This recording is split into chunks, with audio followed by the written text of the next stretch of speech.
कबीर थूनी पाई थित पई, सतगुर बंदी धीर। कबीर हीरा बनजिया, मान सरोवर तीर। कबीर थूनी पाई थित पई, सतगुर बंदी धीर। कबीर हीरा बनजिया, मान सरोवर तीर। कबीर हर ही राजन जौहरी, लेकै मांडै हाट। जब ही पाइयै पारखू, तब हीरन की साट। कबीर काम परे हर सिमरियै, ऐसा सिमरो नित। अमरापुर बासा करो, हर गया बहोरै बित। कबीर सेवा को दोएं भले, एक संत एक राम। राम जो दाता मुक्त को, संत जपावै नाम। कबीर जेह मार्ग पंडित गए, पाशै परी बहीर। एक अवकट घाटी राम की, सो चढ़ रह्यो कबीर। कबीर जेह मार्ग पंडित गए, पाशै परी बहीर। एक अवकट घाटी राम की, तेह चढ़ रह्यो कबीर। गुरु रूप गुरु प्यारी साध संगत जीओ, आओ सब तो पहला धन सतगुरु श्री गुरु ग्रंथ साहिब जी महाराज सच्चे पातशाह जी दे पावन चरनां दा आपां ध्यान धरीए जी। सत्कार सहित गुरु दे चरनी सीस नमाइए। गज वज के आखो वाहिगुरू जी का खालसा, वाहिगुरू जी की फतेह। श्रोमणी भगत कबीर साहब जी जिन्हां दी आपां विचार कर रहे हैं, उन्हां दे पावन सलोकां दी विचार चल रही है। उन्हां दी विचार करदे होइआं 161 नंबर तो लैके 165 नंबर सलोकां तक अज 5 सलोक विचारने आपां। 32 नंबर वीडियो साड़ियां कंप्लीट होईयां ने। ये अज दी वीडियो साड़ी 33 नंबर है। कबीर साहब ने इन्हां पावन 5 सलोकां दे विच जिंदगी दा एक निचोड़ साडे सामने रखिया है। वैसे भी गुरबाणी सानू हरेक पंक्ति ते हरेक शब्द विच हरेक अखर दे विच सच समझाउंदी है, सच दे वल प्रेरणा दिंदी है। वो गल वखरी है, साडी लाइफ चेंज नहीं हो रही है, आपां खुद नू बदल नहीं रहे हैं। पर जे असीं गुरबाणी दे अकॉर्डिंग चलना शुरू कर देने हैं, तो मैं ये गल कह देवां 99% साडियां घरां दीयां प्रॉब्लमां खत्म हो जाणगियां, क्योंकि गुरबाणी तो टुट के ही सारियां प्रॉब्लमां क्रिएट हो रही ने। कबीर साहब दे ये 5 सलोक जिंदगी दा तत्त है, जिंदगी दा सार है। जे अपनी जिंदगी नू सफल करना है तो मैं कहांगा कबीर साहब दीयां इन्हां गल्लां नू पल्ले बन लियो। सच जाणियो, जिंदगी प्यारी बन जाएगी। क्या किया कबीर साहब ने, आओ विचारिए। उन्होंने 5 सलोकां में जिहड़ी गल कही, उन्होंने क्या कहते ने, जिहड़ा सतगुरु है वो इस तरह साडे जीवन नू सहारा दिंदा है, जिस तरह इस छत नू थम्मियां सहारा दिंदियां ने, महल नू कंधां सहारा दिंदियां ने। थम्मां तो बगैर, कंधां तो बगैर छत्तां किते रहिंदियां ने, डिग पैंदियां ने। आखिरकार थम्मी तो बगैर, थम तो बगैर घर नहीं टिकदे हुंदे। वो बहुत जरूरी हुंदा है। इसलिए आपां जदों लैंटर भी तैयार करते हैं तो ध्यान मार के वेखो, बहुत ज़्यादा सरिया पाया जाता उहदे विच, ताकि वो सरिया उहनूं थम दवे, वो सरिया उहनूं टिका के रखे, उस सीमट नूं, उस बजरी नूं, उस घर नूं। ते जे आपां इदां ही सुट दईए तो सारा घर ही खत्म हो जाएगा। कहते गुरु एक थम दा काम करदा, जो साडे जीवन नूं सहारा दिंदा। ते गुरु थम्मी तो बगैर साडा जीवन निकम्मा है। कबीर साहब ने कहा, गुरु ने ही कृपा की है कि उन्हें मैनू ये सोझी दे दी कि कबीरा संगत विच जा, उत्थे जाके तैनू परमात्मा के नाम की अपार रहमत का पता लगना। ਉੱਥੇ ਜਾ ਕੇ ਤੈਨੂੰ ਆਪਣੇ ਜੀਵਨ ਦਾ ਪਤਾ ਲੱਗਣਾ, ਉੱਥੇ ਜਾ ਕੇ ਤੈਨੂੰ ਆਪਣੇ ਮਨੁੱਖਾ ਜਨਮ ਦਾ ਪਤਾ ਲੱਗਣਾ, ਉੱਥੇ ਜਾ ਕੇ ਤੈਨੂੰ ਹੀਰੇ ਰਤਨ ਵਰਗੇ ਜਿਹੜੇ ਨੇ ਬੇਸ਼ਕੀਮਤੀ ਪ੍ਰਮਾਤਮਾ ਦੇ ਗੁਣਾਂ ਦਾ ਪਤਾ ਲੱਗਣਾ। ਕਹਿੰਦੇ ਮੈਂ ਸੰਗਤ ਵਿੱਚ ਚਲਾ ਗਿਆ। ਜਦੋਂ ਮੈਂ ਗੁਰੂ ਦੀ ਸੰਗਤ ਵਿੱਚ ਗਿਆ, ਫਿਰ ਮੈਨੂੰ ਜਾ ਕੇ ਪਤਾ ਲੱਗਾ ਕਿ ਪ੍ਰਮਾਤਮਾ ਦਾ ਨਾਮ ਅਸਲ ਦੇ ਵਿੱਚ ਇੱਕ ਹੀਰਾ ਹੈ, ਤੇ ਉਸ ਪ੍ਰਮਾਤਮਾ ਦੇ ਨਾਮ ਹੀਰੇ ਦਾ ਵਪਾਰੀ ਉਹਨੂੰ ਪਿਆਰ ਕਰਨ ਵਾਲਾ ਹੈ, ਚਾਹੇ ਉਹ ਕਬੀਰ ਹੋਵੇ ਚਾਹੇ ਕੋਈ ਹੋਰ। ਜਿਹੜਾ ਵੀ ਉਹਨੂੰ ਪਿਆਰ ਕਰਦਾ ਉਹ ਹੀਰੇ ਦਾ ਵਪਾਰੀ ਬਣ ਜਾਂਦਾ। ਆਪਾਂ ਤਾਂ ਨਕਲੀ ਹੀਰਿਆਂ ਦੇ ਪਿੱਛੇ ਤੁਰੇ ਫਿਰਦੇ ਹਨ, ਅਸਲ ਦੇ ਵਿੱਚ ਇਹ ਜਨਮ ਹੀ ਹੀਰਾ ਹੈ। ਇਸ ਲਈ ਮਾਨਸ ਜਨਮ ਦੁਲੰਭ ਹੈ, ਹੋਏ ਨਾ ਬਾਹਰ ਬਾਹਰ ਆਖਿਆ ਗਿਆ। ਹੀਰੇ ਜੈਸਾ ਜਨਮ ਹੈ, ਕੌਡੀ ਬਦਲੇ ਜਾਏ ਆਖਿਆ ਗਿਆ। ਦੁਲੱਭ ਜਨਮ ਪੁੰਨ ਫਲ ਪਾਇਓ, ਬਿਰਥਾ ਜਾਏ ਅਬ ਵੇਖਿਆ ਵੀ ਕਿਹਾ ਗਿਆ। ਇਸ ਜਨਮ ਤੋਂ ਵਧੀਆ ਕੱਖ ਵੀ ਨਹੀਂ ਹੈ। ਇਹ ਬੜਾ ਬੇਸ਼ਕੀਮਤੀ ਹੈ, ਹੀਰਿਆਂ ਵਰਗਾ ਹੈ, ਜਿਹਦੇ ਵਿੱਚ ਅਸੀਂ ਆਜ਼ਾਦੀ ਨਾਲ ਰਹਿੰਦੇ ਹਾਂ, ਆਜ਼ਾਦੀ ਨਾਲ ਘੁੰਮਦੇ ਫਿਰਦੇ ਹਾਂ, ਆਜ਼ਾਦੀ ਨਾਲ ਖਾਂਦੇ ਪੀਂਦੇ ਹਾਂ। ਕਬੀਰ ਸਾਹਿਬ ਨੇ ਕਿਹਾ, ਜਦੋਂ ਮੈਂ ਗੁਰੂ ਦੇ ਪਿਆਰਿਆਂ ਦੀ ਸੰਗਤ ਵਿੱਚ ਜਾ ਕੇ ਬੈਠਿਆ, ਮੈਨੂੰ ਉਦੋਂ ਸਮਝ ਲੱਗੀ ਕਿ ਰੱਬ ਦੇ ਪਿਆਰੇ ਤਾਂ ਜਦੋਂ ਗੱਲਾਂ ਵੀ ਕਰਦੇ ਹੈ, ਪਰਮਾਤਮਾ ਦੀਆਂ ਗੱਲਾਂ ਕਰਦੇ ਹੈ, ਤੇ ਉਹਨਾਂ ਦੀਆਂ ਗੱਲਾਂ ਵਿੱਚੋਂ ਪਰਮਾਤਮਾ ਦੇ ਗੁਣਾ ਰੂਪ ਹੀਰੇ ਨਿਕਲੀ ਆਉਂਦੇ ਜਿਹੜੇ ਮੈਂ ਇਕੱਠੇ ਕਰੀ ਗਿਆ। ਫਿਰ ਜੀਵਨ ਜਿਹੜਾ ਨਾ ਸੋਹਣਾ ਬਣ ਗਿਆ। ਫਿਰ ਮੈਨੂੰ ਇੱਕ ਹੋਰ ਸਮਝ ਲੱਗੀ ਕਿ ਅਸੀਂ ਰੱਬ ਨੂੰ ਉਦੋਂ ਹੀ ਯਾਦ ਕਰਦੇ ਜਦੋਂ ਆਪਾਂ ਦੁਖੀ ਹੁੰਦੇ। ਹੇ ਰੱਬਾ ਸਾਡੀ ਮਦਦ ਕਰ, ਹੇ ਰੱਬਾ ਸਾਨੂੰ ਬਚਾ, ਹੇ ਰੱਬਾ ਸਾਡੀ ਹੈਲਪ ਕਰ। ਆਪਾਂ ਕਹਿੰਦੇ ਆ ਨਾ, ਓ ਗੋਡ ਹੈਲਪ ਮੀ। ਪਰ ਕਿਉਂ? ਜਦੋਂ ਸਾਨੂੰ ਕੰਮ ਹੋਵੇ ਉਦੋਂ ਆਪਾਂ ਰੱਬ ਨੂੰ ਯਾਦ ਕਰਦੇ ਹਾਂ। ਕਬੀਰ ਸਾਹਿਬ ਨੇ ਕਿਹਾ, ਮੈਨੂੰ ਗੁਰੂ ਦੀ ਸੰਗਤ ਵਿੱਚ ਬਹਿ ਕੇ ਸਮਝ ਲੱਗੀ ਕਿ ਕੰਮ ਵਕਤ ਰੱਬ ਨੂੰ ਨਹੀਂ ਯਾਦ ਕਰਨਾ, ਪਰ ਜੇ ਕੰਮ ਵਕਤ ਰੱਬ ਨੂੰ ਯਾਦ ਕਰ ਰਹੇ ਹੋ ਤੇ ਜਿੱਦਾਂ ਦਾ ਆਪਾਂ ਤਰਸਯੋਗ ਜੀਵਨ ਬਣਾ ਕੇ ਉਹ ਅਰਦਾਸ ਉਦੋਂ ਕਰਦੇ ਜਦੋਂ ਸਾਨੂੰ ਕੋਈ ਕੰਮ ਹੁੰਦਾ। ਜੀਵਨ ਦੇ ਹਰ ਪਲ ਦੇ ਵਿੱਚ ਐਸਾ ਸਾਡਾ ਸੁਭਾਅ ਬਣ ਜਾਣਾ ਚਾਹੀਦਾ।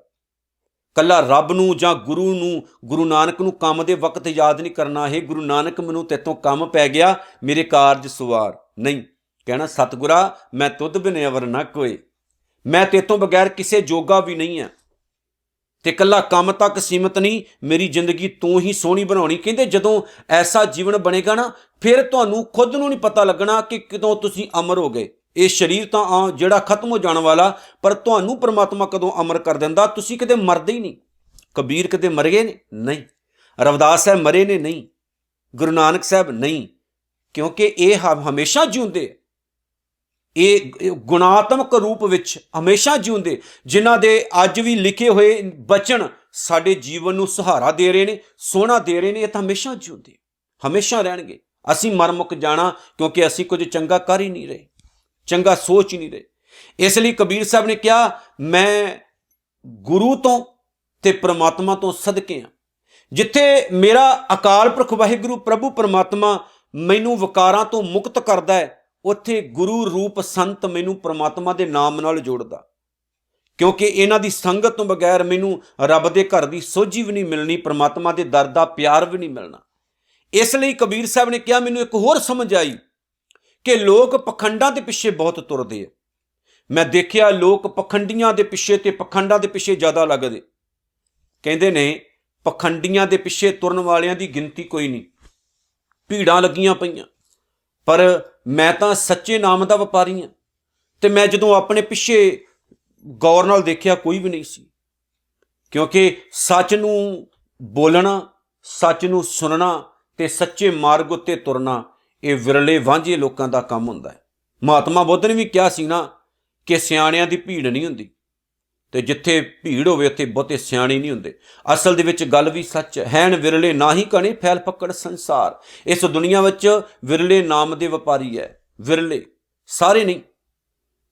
ਸਭ ਨੂੰ ਇਸ ਗੱਲ ਦੀ ਸਮਝ ਨਹੀਂ ਆਉਂਦੀ, ਸਭਨਾਂ ਨੂੰ ਇਹ ਰਸਤਾ ਚੰਗਾ ਵੀ ਨਹੀਂ ਲੱਗਦਾ। ਸੋ ਕਬੀਰ ਸਾਹਿਬ ਦੇ ਇਹ ਜਿਹੜੇ 5 ਸ਼ਲੋਕ ਨੇ, ਜਿਹੜੇ ਵਿਚਾਰੇ ਮੈਂ ਤੇ ਜਿਹੜੇ ਮੈਂ ਤੁਹਾਡੇ ਨਾਲ ਸ਼ੇਅਰ ਕਰਨ ਲੱਗਾ ਆਖਰੀ ਅਰਥਾਂ ਦੇ ਰੂਪ ਦੇ ਵਿੱਚ, ਧਿਆਨ ਮਾਰ ਕੇ ਵੇਖਿਓ ਕਿ ਜ਼ਿੰਦਗੀ ਕਿੰਨੀ ਸੋਹਣੀ ਬਣਾ ਦਿੱਤੀ ਕਬੀਰ ਸਾਹਿਬ ਨੇ ਇਹਨਾਂ ਸ਼ਲੋਕਾਂ ਦੇ ਵਿੱਚ। ਆਓ ਵਿਚਾਰੀਏ। ਕਹਿੰਦੇ, ਕਬੀਰ ਥੂਨੀ ਪਾਈ ਥਿਤ ਭਈ। ਥੂਨੀ ਅਤੇ ਥਿਤ, ਥੂਨੀ ਦਾ ਮਤਲਬ ਹੁੰਦਾ ਥੰਮੀ, ਥੰਮ, ਸਹਾਰਾ ਮਿਲਣਾ। ਕਹਿੰਦੇ ਗੁਰੂ ਦਾ ਜਿਹੜਾ ਸ਼ਬਦ ਹੈ, ਜਿਸ ਮਨੁੱਖ ਨੂੰ ਸਤਿਗੁਰੂ ਦੇ ਸ਼ਬਦ ਦਾ ਸਹਾਰਾ ਮਿਲ ਜਾਂਦਾ, ਥੂਨੀ, ਥੰਮੀ, ਜਿਹਨੂੰ ਗੁਰੂ ਦਾ ਸ਼ਬਦ ਥੰਮ ਦਾ ਕੰਮ ਕਰਦਾ ਜਿਸ ਇਨਸਾਨ ਦੇ ਜੀਵਨ ਦੇ ਵਿੱਚ, ਵਾਕਈ ਗੁਰੂ ਥੰਮ ਹੀ ਹੈ। ਸੁਖਮਨੀ ਸਾਹਿਬ ਵਿੱਚ ਵੀ ਆਖਿਆ ਗਿਆ ਕਿ ਗੁਰੂ ਥੰਮੀ ਦਾ ਕੰਮ ਕਰਦਾ, ਜਿਸ ਤਰ੍ਹਾਂ ਇੱਕ ਘਰ ਨੂੰ ਸਹਾਰਾ ਦੇਣ ਵਾਸਤੇ ਥੰਮ ਦੀ ਲੋੜ ਹੁੰਦੀ ਹੈ, ਇਸ ਤਰ੍ਹਾਂ ਜੀਵਨ ਨੂੰ ਸਹਾਰਾ ਦੇਣ ਵਾਸਤੇ ਸ਼ਬਦ ਦੀ ਲੋੜ ਹੈ, ਗੁਰੂ ਦੀ ਲੋੜ ਹੈ। ਸਤਿਗੁਰ ਨੇ ਆਖਿਆ, ਕਹਿੰਦੇ ਕਬੀਰ ਸਾਹਿਬ ਨੇ ਕਿਹਾ, ਕਬੀਰ ਤੂੰ ਨਹੀਂ ਪਾਈ। ਜਿਸ ਬੰਦੇ ਨੂੰ, ਜਿਸ ਇਨਸਾਨ ਨੂੰ ਗੁਰੂ ਦੇ ਸ਼ਬਦ ਦਾ ਸਹਾਰਾ ਮਿਲ ਗਿਆ, ਥਿਤ ਭਈ ਉਸ ਇਨਸਾਨ ਦੇ ਜੀਵਨ ਵਿੱਚ ਟਿਕਾਊ ਆ ਜਾਂਦਾ। ਕੀ ਆ ਜਾਂਦਾ? ਥਿਤ, ਟਿਕਾਊ, ਸ਼ਾਂਤੀ, ਪਰਮਾਤਮਾ ਦੇ ਚਰਨਾਂ ਦਾ ਪਿਆਰ। ਟਿਕ ਜਾਣਾ ਬੜੀ ਵੱਡੀ ਗੱਲ ਹੈ। ਭਟਕਦੇ ਤਾਂ ਆਪਾਂ ਰਾਤ ਦਿਨ ਰਹਿੰਦੇ ਹਾਂ। ਉਹ ਦੇਖੋ, ਉਹ ਜੀਵਨ ਭਟਕਣਾ ਦੇ ਵਿੱਚ ਹੀ ਹੈ, ਜਿਹੜੇ ਜੀਵਨ ਦੇ ਵਿੱਚ ਸਾਨੂੰ ਅਜੇ ਸਬਰ ਨਹੀਂ, ਘੱਟ ਮਿਲਿਆ, ਵੱਧ ਮਿਲਣਾ ਚਾਹੀਦਾ ਸੀ। ਇੱਥੇ ਜ਼ਿਆਦਾ ਨਹੀਂ ਮਿਲਦਾ, ਉੱਥੇ ਜ਼ਿਆਦਾ ਮਿਲੇਗਾ। ਹਮੇਸ਼ਾ ਇਹੀ ਸੋਚੀ ਜਾਣਾ। ਭਟਕਣਾ ਬੰਦੇ ਨੂੰ ਕਦੇ ਸ਼ਾਂਤੀ ਨਹੀਂ ਦਿੰਦੀ, ਭਟਕਣਾ ਬੰਦੇ ਨੂੰ ਪਿਆਰ ਨਹੀਂ ਦਿੰਦੀ, ਭਟਕਣਾ ਘਰ ਉਜਾੜਦੀ ਹੈ, ਭਟਕਣਾ ਜੀਵਨ ਬਰਬਾਦ ਕਰਦੀ ਹੈ। ਭਟਕਣਾ ਵਿੱਚ ਪਿਆ ਹੋਇਆ ਇਨਸਾਨ ਜਿਉਂਦਿਆਂ ਜੀ ਨਰਕ ਵਾਲਾ ਜੀਵਨ ਜਿਉਂਦਾ ਹੈ। ਜਿਹੜਾ ਬੰਦਾ ਗੁਰੂ ਦੇ ਚਰਨੀ ਲੱਗਾ ਹੈ, ਉਸ ਬੰਦੇ ਦੀ ਭਟਕਣਾ ਖਤਮ ਹੈ। ਜਿਹੜਾ ਬੰਦਾ ਗੁਰੂ ਤੋਂ ਦੂਰ ਹੈ, ਉਹ ਸਮਝ ਲਓ ਨਰਕ ਦੇ ਵਿੱਚ ਜੀਵਨ ਜਿਉ ਰਿਹਾ, ਨਰਕ ਦੇ ਵਿੱਚ। ਕਬੀਰ ਸਾਹਿਬ ਨੇ ਕਿਹਾ, ਸਤਿਗੁਰ ਬੰਦੀ ਧੀਰ। ਫਿਰ ਕੀ ਹੁੰਦਾ? ਉਹ ਜਦੋਂ ਆਪਣੇ ਗੁਰੂ ਦੇ ਪਾਵਨ ਚਰਨਾਂ ਵਿੱਚ ਜਾਂਦਾ, ਜਿੱਥੇ ਗੁਰੂ ਉਹਨੂੰ ਭਟਕਣਾ ਤੋਂ ਬਚਾ ਲੈਂਦਾ, ਉੱਥੇ ਗੁਰੂ ਉਸ ਦੇ ਮਨ ਨੂੰ ਸਹਾਰਾ ਦਿੰਦਾ ਹੈ, ਤੇ ਉਹਦਾ ਜਿਹੜਾ ਮਨ ਹੈ ਉਹ ਟਿਕ ਜਾਂਦਾ। ਕਿੱਥੇ? ਪ੍ਰਮਾਤਮਾ ਦੇ ਚਰਨੀ ਲੱਗ ਜਾਂਦਾ। ਮਨ ਦਾ ਟਿਕਣਾ ਇੱਕ ਬੜੀ ਵੱਡੀ ਕਰਾਮਾਤ ਹੈ। ਜਦੋਂ ਮਨ ਟਿਕ ਗਿਆ, ਉਹਨੂੰ ਇਦਾਂ ਲੱਗਾ ਮੈਨੂੰ ਸਭ ਕੁਝ ਹੀ ਪ੍ਰਾਪਤ ਹੋ ਗਿਆ। ਕਬੀਰ ਹੀਰਾ ਬਣ ਗਿਆ। ਹੁਣ ਕਬੀਰ ਸਾਹਿਬ ਨੇ ਕੀ ਕਿਹਾ? ਕਬੀਰ ਸਾਹਿਬ ਕਹਿੰਦੇ ਨੇ ਕਿ ਜਦੋਂ ਮੈਂ ਆਪਣਾ ਮਨ ਗੁਰੂ ਦੇ ਹਵਾਲੇ ਕਰਤਾ ਨਾ, ਫਿਰ ਕੀ ਹੋਇਆ? ਮੈਨੂੰ ਹੀਰੇ ਦੀ ਪ੍ਰਾਪਤੀ ਹੋਈ। ਹੀਰਾ ਕੀ? ਪਰਮਾਤਮਾ ਦਾ ਨਾਮ, ਬੇਸ਼ਕੀਮਤੀ, ਜਿਹਨੂੰ ਪਾ ਕੇ ਮੈਂ ਵੀ ਬੇਸ਼ਕੀਮਤੀ ਹੋ ਗਿਆ। ਜਿੱਥੇ ਮੈਂ ਪਹਿਲਾਂ ਦਰ ਤੇ ਭਟਕਦਾ ਸੀ, ਕਿੱਕਰ ਵੇਖੀ ਕਿੱਕਰ ਸ਼ਾਹ ਬਾਬਾ, ਬੋੜ ਵੇਖਿਆ ਬੋੜ ਸ਼ਾਹ ਬਾਬਾ, ਗਧਾ ਦੇਖਿਆ ਗਧੇ ਸ਼ਾਹ ਬਾਬਾ, ਕੋਈ ਬੰਦਾ ਮਰ ਗਿਆ ਤੇ ਮੁਰਾਦ ਸ਼ਾਹ ਬਾਬਾ। ਐਵੇਂ ਵਾਧੂ ਦੇ ਫੋਕਟ ਕੰਮਾਂ ਵਿੱਚ ਮੈਂ ਪਿਆ ਹੋਇਆ ਸੀ, ਦਰ ਤੇ ਭਟਕਦਾ ਸੀ, ਦਰ ਤੇ ਵਿਕਦਾ ਪਿਆ ਸੀ ਮੈਂ। ਪਰ ਨਹੀਂ, ਹੁਣ ਜਦੋਂ ਮੈਨੂੰ ਹੀਰੇ ਜਨਮ ਦਾ ਪਤਾ ਲੱਗਾ, ਪਰਮਾਤਮਾ ਦਾ ਅਮੋਲਕ ਨਾਮ ਮਿਲਿਆ, ਤੇ ਫਿਰ ਕੀ ਹੋਇਆ? ਮੇਰਾ ਜਨਮ ਵੀ ਅਮੋਲਕ ਹੋ ਗਿਆ। ਹੁਣ ਮੈਂ ਵਿਕਾਊ ਨਹੀਂ ਰਿਹਾ, ਦਰ ਤੇ ਮੈਂ ਭਟਕਦਾ ਨਹੀਂ, ਦਰ ਤੇ ਵਿਕਣ ਵਾਲਾ ਨਹੀਂ ਮੈਂ ਰਿਹਾ। ਵੇਖੋ ਕਿੰਨਾ ਫਰਕ ਪਿਆ ਜੀਵਨ ਦਾ। ਪਹਿਲਾਂ ਆਪਾਂ ਵਿਕਾਊ ਸੀ, ਪਰ ਹੁਣ ਸਾਡਾ ਜੀਵਨ ਵਿਕਾਊ ਨਹੀਂ ਰਿਹਾ। ਕਬੀਰ ਹਾਰ ਹੀਰਾ। ਕਹਿੰਦੇ ਆਹੀ ਗੱਲ ਸਮਝਣ ਵਾਲੀ ਸੀ, ਮੈਂ ਸਮਝ ਗਿਆ।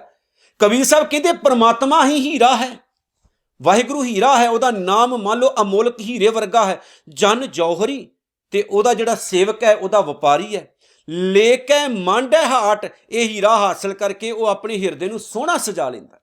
ਕੌਣ? ਰੱਬ ਦਾ ਪਿਆਰਾ। ਲੈ ਕੇ ਮਾਂਡੇ ਹਾਟ, ਮਾਂਡੇ ਸਜਾਉਣਾ, ਹਾਟ ਹੱਟੀ ਭਾਵ ਹਿਰਦਾ। ਹਿਰਦੇ ਦਾ ਮਤਲਬ ਇਹ ਹੁੰਦਾ ਹਰੀ ਦਾ, ਪਰਮਾਤਮਾ ਦਾ। ਜਦੋਂ ਉਹਨੂੰ ਹੀਰੇ ਮਿਲੇ ਪਰਮਾਤਮਾ ਦੇ ਗੁਣਾਂ ਦੇ ਨਾਮ ਦੇ, ਉਹਨੇ ਆਪਣੀ ਹਿਰਦੇ ਦੀ ਹੱਟੀ ਸਜਾ ਲਈ, ਆਪਣਾ ਹਿਰਦਾ ਸਜਾ ਲਿਆ, ਆਪਣਾ ਅੰਦਰਲਾ ਜੀਵਨ ਉਹਨੇ ਜਗਮਗਾ ਲਿਆ, ਸੋਹਣਾ ਬਣਾ ਲਿਆ। ਜਿਹਦਾ ਅੰਦਰ ਸੋਹਣਾ, ਉਹਦਾ ਬਾਹਰ ਵੀ ਸੋਹਣਾ ਹੋ ਗਿਆ। ਜਬ ਹੀ ਪਾਈਏ ਪਾਰਖੂ, ਤਬ ਹੀਰਨ ਕੀ ਸਾਟ। ਕਹਿੰਦੇ ਜਦੋਂ ਨਾਮ ਹੀਰੇ ਦੀ ਕਦਰ ਕਰਨ ਵਾਲੇ ਇਹ ਸੇਵਕ ਸਤ ਸੰਗ ਵਿੱਚ ਮਿਲਦੇ ਐ, ਤਦੋਂ ਪ੍ਰਮਾਤਮਾ ਦੇ ਗੁਣਾਂ ਦੀ ਸਾਂਝ ਬਣਾਉਂਦੇ ਐ, ਭਾਵ ਰਲ ਮਿਲ ਕੇ ਪ੍ਰਮਾਤਮਾ ਦੀ ਸਿਫਤਸਲਾ ਕਰਦੇ ਐ। ਦੇਖੋ ਸਿਫਤਸਲਾ ਉੱਥੇ ਹੋਏਗੀ ਜਿੱਥੇ ਰੱਬ ਦੇ ਰੰਗੇ ਪਿਆਰੇ, ਜਿੱਥੇ ਝੂਠ ਦੇ ਵਪਾਰੀ ਉੱਥੇ ਉਹਨੂੰ ਮਾੜਾ ਕਹਿ, ਉਹਨੂੰ ਮਾੜਾ ਕਹਿ। ਕਈ ਵਾਰ ਗੁਰਦੁਆਰਿਆਂ ਵਿੱਚ ਬਹਿ ਕੇ ਵੀ ਆਪਾਂ ਇਹ ਕਹਿੰਦੇ ਹੁੰਦੇ ਹਾਂ, ਅੱਜ ਸ਼ਾਮ ਨੂੰ ਵਧੀਆ 2-4 ਪੈਗ ਲਾਉਣੇ, ਘਰ ਵਿੱਚ ਆ ਜਿਓ। ਕਮਾਲ ਹੈ, ਕਮਾਲ ਦੀ ਇਹ ਸੋਚ ਸਾਡੀ। ਜਦੋਂ ਕੋਈ ਮਨਾ ਕਰੇ ਵੀ ਕਮਲਿਓ ਕਿਤੇ ਅੱਜ ਦੇ ਦਿਨ ਤਾਂ ਇਹ ਨਾ ਗੱਲਾਂ ਕਰੋ, ਕਈ ਵਾਰ ਸ਼ਹੀਦੀ ਦਿਹਾੜੇ ਹੁੰਦੇ ਤੇ ਉੱਥੇ ਪੈਗਾਂ ਦੀਆਂ ਗੱਲਾਂ ਕਰਦੇ ਨੇ। ਦੇਖੋ ਜੀਵਨ ਲੱਖ ਲਾਹਨਤ ਵਾਲਾ, ਸਾਹਿਬਜ਼ਾਦਿਆਂ ਦਾ ਸ਼ਹੀਦੀ ਜੇ ਦਿਹਾੜਾ ਮਨਾਇਆ ਜਾ ਰਿਹਾ ਹੋਵੇ ਤੇ ਗੁਰਦੁਆਰੇ ਬਹਿ ਕੇ ਸ਼ਹੀਦੀ ਦਿਹਾੜਾ ਮਨਾਇਆ ਤੇ ਰਾਤ ਨੂੰ ਜਾ ਕੇ ਪੈਗ ਲਾਉਂਦੇ ਫਿਰੀਏ, ਟੱਲੀ ਹੋਏ ਫਿਰੀਏ, ਤੇ ਇਹ ਜੀਵਨ ਸੋਹਣਾ ਥੋੜ੍ਹੀ ਨਰਕ ਵਾਲਾ ਜੀਵਨ ਜਿਉ ਰਹੇ ਆਪਾਂ, ਹੈ ਨਾ। ਸੋ ਸਾਂਝ ਵੀ ਗੁਣਾਂ ਦੀ ਉੱਥੇ ਬਣਦੀ ਹੈ ਜਿੱਥੇ ਰੱਬ ਨੂੰ ਪਿਆਰ ਕਰਨ ਵਾਲੇ, ਨਹੀਂ ਤਾਂ ਬਹੁਤ ਇੱਕ ਕੰਨ ਰਾਹੀਂ ਸੁਣਦੇ, ਦੂਜੇ ਕੰਨ ਰਾਹੀਂ ਬਾਹਰ ਕੱਢ ਦਿੰਦੇ। ਕਬੀਰ ਕਾਮ ਪਰੇ ਹਰ ਸਿਮਰੀਏ। ਹੁਣ ਗੱਲ ਕਮਾਲ ਦੀ, ਕਹਿੰਦੇ ਜਦੋਂ ਸਾਨੂੰ ਲੋੜ ਹੁੰਦੀ ਉਦੋਂ ਆਪਾਂ ਰੱਬ ਨੂੰ ਯਾਦ ਕਰਦੇ ਹਾਂ। ਐਸਾ ਸਿਮਰੋ ਨਿਤ, ਜੇ ਆਪਾਂ ਲੋੜ ਵਕਤ ਰੱਬ ਨੂੰ ਯਾਦ ਕਰ ਸਕਦੇ ਹਾਂ, ਕੀ ਆਪਾਂ ਐਸਾ ਰੋਜ਼ਾਨਾ ਨਹੀਂ ਉਹਨੂੰ ਯਾਦ ਕਰ ਸਕਦੇ? ਜਿੱਦਾਂ ਤਰਸ ਵਿੱਚ ਆ ਕੇ ਰੱਬਾ ਬਚਾ ਲੈ, ਮਰ ਗਏ, ਲੁੱਟ ਕੇ ਕਹਿੰਦੇ ਆ। ਜਦੋਂ ਆਪਾਂ ਦੁੱਖ ਦੇ ਵਕਤ ਉਹਨੂੰ ਯਾਦ ਕਰਦੇ ਹਾਂ, ਹੋਰ ਹੀ ਕੁਝ ਸੁਰ ਹੁੰਦੀ। ਜਦੋਂ ਸੁੱਖ ਹੁੰਦਾ ਸਾਡੀਆਂ ਸੁਰਾਂ ਬਦਲ ਜਾਂਦੀਆਂ। ਅਮਰਾਪੁਰ ਬਾਸਾ ਕਰੋ, ਹਰ ਗਿਆ ਬਹੋਰ ਹੈ ਬਿੱਤ, ਬਿੱਤ ਦਾ ਮਤਲਬ ਬੜਾ ਪਿਆਰਾ ਕਬੀਰ ਸਾਹਿਬ ਨੇ ਕਹਿੰਦੇ ਜਿਹੜਾ ਗਵਾਚਿਆ ਹੋਇਆ ਨਾਮ ਧਨ ਹੈ, ਗਵਾਚਿਆ ਹੋਇਆ ਜੀਵਨ ਹੈ, ਗਵਾਚਿਆ ਹੋਇਆ ਜੀਵਨ, ਗਵਾਚੇ ਹੋਏ ਗੁਣ ਜਦੋਂ ਅਸੀਂ ਪ੍ਰਮਾਤਮਾ ਨੂੰ ਰੋਜ਼ਾਨਾ ਯਾਦ ਕਰਾਂਗੇ, ਇੱਦਾਂ ਪਿਆਰ ਨਾਲ ਉਹਨੂੰ ਦਮ ਸਦਾ ਸੰਭਾਲਾਂਗੇ, ਫਿਰ ਕੀ ਹੋਏਗਾ ਜੀ, ਸਾਡਾ ਜੀਵਨ ਅਮਰ ਹੋ ਜਾਏਗਾ। ਅਸੀਂ ਮਰਨ ਤੋਂ ਬਾਅਦ ਵੀ ਜਿਉਂਦੇ ਰਵਾਂਗੇ ਤੇ ਜੋ ਸਾਡਾ ਜੀਵਨ ਗੁਣਾਂ ਵਾਲਾ ਗਵਾਚਿਆ ਹੈ ਉਹ ਸਾਨੂੰ ਮਿਲ ਜਾਏਗਾ, ਜੋ ਅੰਦਰੋਂ ਅਸੀਂ ਖੋ ਚੁੱਕੇ ਹਾਂ ਮਿਲ ਜਾਏਗਾ, ਸਾਡਾ ਅਮਲੀ ਜੀਵਨ ਹੋ ਜਾਏਗਾ। ਇਸ ਲਈ ਕਬੀਰ ਸਾਹਿਬ ਨੇ ਕਿਹਾ, ਆਓ ਪਿਆਰਿਓ ਉਸ ਚੀਜ਼ ਨੂੰ ਯਾਦ ਕਰੀਏ ਜਿਹਦੇ ਨਾਲ ਜੀਵਨ ਸੋਹਣਾ ਬਣਨਾ। ਕਬੀਰ ਸੇਵਾ ਕਉ ਦੋਏ ਭਲੇ। ਸੇਵਾ ਭਾਵ ਯਾਦ ਕਰਨਾ, ਪਿਆਰ ਕਰਨਾ, ਦਿਲ ਤੋਂ ਮੁਹੱਬਤ ਕਰਨੀ। ਰੱਬ ਦੀ ਆਪਾਂ ਗੁਰੂ ਦੀ ਤੇ ਰੱਬ ਦੀ ਕੀ ਸੇਵਾ ਕਰਾਂਗੇ? ਸੇਵਾ ਤਾਂ ਆਪਣੇ ਤੋਂ ਛੋਟਿਆਂ ਦੀ ਹੁੰਦੀ, ਵੱਡਿਆਂ ਦੀ ਥੋੜੀ। ਉਹਨਾਂ ਦੀ ਕੀ ਸੇਵਾ ਕਰਾਂਗੇ ਆਪਾਂ? ਕਹਿੰਦੇ ਸੇਵਾ ਕੋ ਤਾਂ ਦੋਈ ਭਲੇ ਹੈ, ਦੋਨੋਂ ਹੀ ਚੰਗੇ। ਕਿਹੜੇ ਭਲਾ? ਕਹਿੰਦੇ ਆਓ ਦਿਲ ਤੋਂ ਉਹਨਾਂ ਦੀ ਸੇਵਾ ਕਰੀਏ, ਦਿਲ ਤੋਂ ਯਾਦ ਕਰੀਏ, ਦਿਲ ਤੋਂ ਸ਼ੁਕਰਾਨਾ ਕਰੀਏ। ਕਿਹਨਾਂ ਦਾ? ਏਕ ਸੰਤ ਇੱਕ ਰਾਮ। ਇਹਨਾਂ ਦੋਹਾਂ ਦੀ ਸੇਵਾ ਪੂਜਾ ਕਰਨੀ ਚਾਹੀਦੀ। ਕਿਹਨਾਂ ਦੀ? ਰੱਬ ਦੀ ਤੇ ਗੁਰੂ ਦੀ। ਰੱਬ ਦੀ ਤੇ ਗੁਰੂ ਦੀ। ਏਕ ਸੰਤ ਇੱਕ ਰਾਮ। ਰਾਮ ਪਰਮਾਤਮਾ, ਸੰਤ ਗੁਰੂ। ਗੁਰੂ ਜੀਵਨ ਨੂੰ ਸੋਹਣਾ ਬਣਾਉਂਦਾ ਤੇ ਪਰਮਾਤਮਾ ਮੁਕਤੀ ਦੇ ਦਿੰਦਾ, ਜੀਵਨ ਸੁਹੇਲਾ ਕਰ ਦਿੰਦਾ। ਰਾਮ ਜੋ ਦਾਤਾ ਮੁਕਤ ਕੋ। ਪਰਮਾਤਮਾ ਮੁਕਤੀ ਦਾ ਦਾਤਾ ਹੈ, ਵਿਕਾਰਾਂ ਤੋਂ ਜ਼ਿੰਦਗੀ ਆਜ਼ਾਦ ਕਰ ਦਿੰਦਾ, ਬੁਰਾਈਆਂ ਤੋਂ ਬਚਾ ਲੈਂਦਾ। ਕਹਿੰਦੇ ਨੇ ਸੰਤ ਜਪਾਵੈ ਨਾਮ, ਤੇ ਗੁਰੂ ਜਿਹੜਾ ਉਹ ਸਾਨੂੰ ਪਰਮਾਤਮਾ ਦੇ ਨਾਮ ਵੱਲ ਪ੍ਰੇਰਦਾ ਤੇ ਬਾਂਹ ਫੜ ਕੇ ਕਹਿੰਦਾ, ਆਵੋ ਸਿੱਖ ਸਤਿਗੁਰੂ ਕੇ ਪਿਆਰੇ, ਗਾਵੋ ਸੱਚੀ ਬਾਣੀ। ਬਾਣੀ ਤਾਂ ਗਾਵੋ ਗੁਰੂ ਕੇਰੀ, ਬਾਣੀਆਂ ਸਰਬਾਣੀ। ਸਾਨੂੰ ਐਸਾ ਉਪਦੇਸ਼ ਦਿੰਦਾ, ਚੰਗੇ ਪਾਸੇ ਵੱਲ ਜੋੜਦਾ। ਜਿਹੇ ਮਾਰਗ ਪੰਡਿਤ ਗਏ। ਕਬੀਰ ਸਾਹਿਬ ਕਹਿੰਦੇ ਨੇ, ਕਬੀਰ ਜੇ ਮਾਰਗ ਪੰਡਿਤ ਗਏ। ਹੁਣ ਜੁੜਨਾ ਤਾਂ ਆਪਾਂ ਗੁਰੂ ਨਾਲ ਸੀ, ਤੇ ਗੁਰੂ ਨੇ ਸਾਨੂੰ ਕਰਮ ਕਾਂਡਾਂ ਤੋਂ, ਵਿਕਾਰਾਂ ਤੋਂ ਬਚਾਇਆ। ਗੁਰੂ ਨੇ ਸਾਨੂੰ ਫੋਕਟ ਕੰਮਾਂ ਤੋਂ ਬਚਾਇਆ, ਪਖੰਡੀਆਂ ਤੋਂ ਸਾਡਾ ਖਹਿੜਾ ਛੁਡਾਉਣਾ ਸੀ, ਪਰ ਆਪਾਂ ਹੋਰ ਪਾਸੇ ਤੁਰ ਪਏ। ਕਬੀਰ ਸਾਹਿਬ ਕਹਿੰਦੇ ਮੈਂ ਵੇਖਿਆ ਕਿ ਪੰਡਿਤ ਭਾਵ ਕਰਮਕਾਂਡੀ ਲੋਕ, ਪਖੰਡੀ ਲੋਕ, ਜਿਹੜੇ ਪਖੰਡੀ ਲੋਕ ਸੀ, ਜਿਨ੍ਹਾਂ ਨੇ ਕਿਹਾ ਤੀਰਥਾਂ ਦੇ ਇਸ਼ਨਾਨ ਕਰੋ, ਵਰਤ ਰੱਖੋ, ਫਲਾਣਾ ਢਿੰਗੜਾ, ਕਈ ਵਾਧੂ ਦੇ ਕਰਮਕਾਂਡ ਦੇ ਦਿੱਤੇ, ਹਨਾ। ਕਹਿੰਦੇ ਉਹਨਾਂ ਦੇ ਰਸਤੇ ਉੱਤੇ ਤਾਂ ਬਹੁਤ ਵੱਡੀ ਭੀੜ ਤੁਰ ਪਈ, ਕਿਉਂਕਿ ਹਰ ਬੰਦਾ ਸੁੱਖ ਚਾਹੁੰਦਾ ਤੇ ਸੁੱਖਾਂ ਦੇ ਲਾਲਚ ਕਰਕੇ ਉਹ ਸਾਰੇ ਕਰਮਕਾਂਡ ਕਰੀ ਜਾਂਦੇ। ਜਿਹੜੇ ਕਰਮਕਾਂਡ ਪੰਡਿਤ ਕਹਿੰਦੇ, ਜੋਤਸ਼ੀ ਕਹਿੰਦੇ ਆ। ਜਿੱਦਾਂ ਅੱਜ ਸਿੱਖ ਵੀ ਜੁੜੇ ਹੋਏ ਆ, ਤੁਰੇ ਬਸ ਪੰਡਤਾਂ ਦੇ ਰਸਤੇ ਉੱਤੇ, ਸਿਆਣਿਆਂ ਦੇ ਰਸਤੇ ਉੱਤੇ, ਪੀਰਾਂ ਫਕੀਰਾਂ ਦੇ ਰਸਤੇ ਦੇ ਉੱਤੇ ਮੂਰਖ। ਕਬੀਰ ਸਾਹਿਬ ਕਹਿੰਦੇ ਨੇ ਜਿਸ ਰਸਤੇ ਉੱਤੇ ਪੰਡਤ ਲੋਕ ਤੁਰ ਰਹੇ ਆ, ਇਹ ਰਾਹ ਬੜਾ ਸੌਖਾ ਹੈ, ਹਨਾ, ਤੇ ਬੜੇ ਲੋਕ ਉਹਨਾਂ ਦੇ ਪਿੱਛੇ ਲੱਗੇ ਹੋਏ ਆ। ਕਬੀਰ ਸਾਹਿਬ ਕਹਿੰਦੇ ਇੱਕ ਆਵ ਘਾਟ ਘਾਟੀ ਰਾਮ ਕੀ। ਪਰ ਰੱਬ ਦਾ ਜਿਹੜਾ ਰਸਤਾ ਉਹ ਔਖਾ ਹੈ, ਇੱਕ ਔਖਾ ਪਹਾੜੀ ਰਸਤਾ ਵਰਗਾ ਹੈ ਰੱਬ ਦਾ ਜਿਹੜਾ ਘਰ ਹੈ, ਰੱਬ ਦਾ ਰਸਤਾ। ਤੇ ਚੜ ਰਹੇ ਹੋ ਕਬੀਰ, ਉਹਦੇ ਉੱਤੇ ਤਾਂ ਮੈਂ ਇਕੱਲਾ ਚੜ ਰਿਹਾ, ਬਾਕੀ ਲੋਕ ਤਾਂ ਮੇਰੇ ਪਿੱਛੇ ਹੈ ਹੀ ਨਹੀਂ। ਸੋ ਕਬੀਰ ਸਾਹਿਬ ਨੇ ਕਿਹਾ ਕਿ ਪਖੰਡਾਂ ਦੇ ਪਿੱਛੇ ਬਹੁਤ ਲੋਕ ਤੁਰੇ ਫਿਰਦੇ, ਪਰ ਚੰਗੇ ਪਾਸੇ ਲੋਕਾਂ ਨੂੰ ਤੁਰਨਾ ਹੀ ਨਹੀਂ ਆਇਆ। ਲੋਕ ਤੁਰ ਹੀ ਨਹੀਂ ਪਾਉਂਦੇ। ਲੋਕ ਸੌਖਾ ਜਿਹਾ ਰਸਤਾ ਰੱਬ, ਜਿੱਦਾਂ ਰੱਬ ਵੀ ਸੌਖਾ ਜਿਹਾ ਲੋਕਾਂ ਨੇ ਬਣਾ ਲਿਆ। ਸੌਖਾ ਜਿਹਾ ਰੱਬ ਚਾਹੀਦਾ। ਆਪ ਸਿਗਰਟਾਂ ਬੀੜੀਆਂ ਪੀਂਦੇ ਸੀ, ਉਹਨਾਂ ਨੇ ਕਿਹਾ ਕੋਈ ਨਹੀਂ ਪੀਓ ਸਿਗਰਟਾਂ ਬੀੜੀਆਂ, ਮਸਤ ਬਣ ਗਏ। ਸੋ ਪਖੰਡਾਂ ਤੋਂ, ਕਰਮਕਾਂਡਾਂ ਤੋਂ ਬਚ ਕੇ ਸੌਖਾ ਜਿਹਾ ਜੀਵਨ ਬਣਾਈਏ, ਸੋਹਣਾ ਜਿਹਾ ਜੀਵਨ ਬਣਾਈਏ, ਗੁਰੂ ਦੇ ਪਿਆਰੇ ਰਸਤੇ ਉੱਤੇ ਤੁਰੀਏ, ਜੀਵਨ ਸੁਹੇਲਾ ਬਣੇਗਾ। ਸੋ ਇਤਨੀਆਂ ਬੇਨਤੀਆਂ ਸਵੀਕਾਰ ਕਰਿਓ। ਅੱਜ ਸਤਿਗੁਰੂ ਨੇ ਕਿਰਪਾ ਕੀਤੀ, 33 ਨੰਬਰ ਤੱਕ ਵਿਚਾਰ ਕੰਪਲੀਟ ਹੋਈ ਹੈ ਤੇ ਕਬੀਰ ਸਾਹਿਬ ਦੇ ਇਹ ਜਿਹੜੇ ਪਾਵਨ ਸ਼ਲੋਕ ਨੇ 165 ਤੱਕ ਆਪਾਂ ਵਿਚਾਰੇ ਨੇ। ਅੱਗੇ ਵੀ ਮਹਾਰਾਜ ਨੇ ਸੁਆਸ ਦਿੱਤੇ ਤੇ ਵਿਚਾਰ ਚੱਲਦੀ ਰਹੇਗੀ। ਨਾਨਕ ਨਾਮ ਚੜ੍ਹਦੀ ਕਲਾ ਤੇਰੇ ਭਾਣੇ, ਸਰਬੱਤ ਦਾ ਭਲਾ। ਵਾਹਿਗੁਰੂ ਜੀ ਕਾ ਖਾਲਸਾ, ਵਾਹਿਗੁਰੂ ਜੀ ਕੀ ਫਤਿਹ।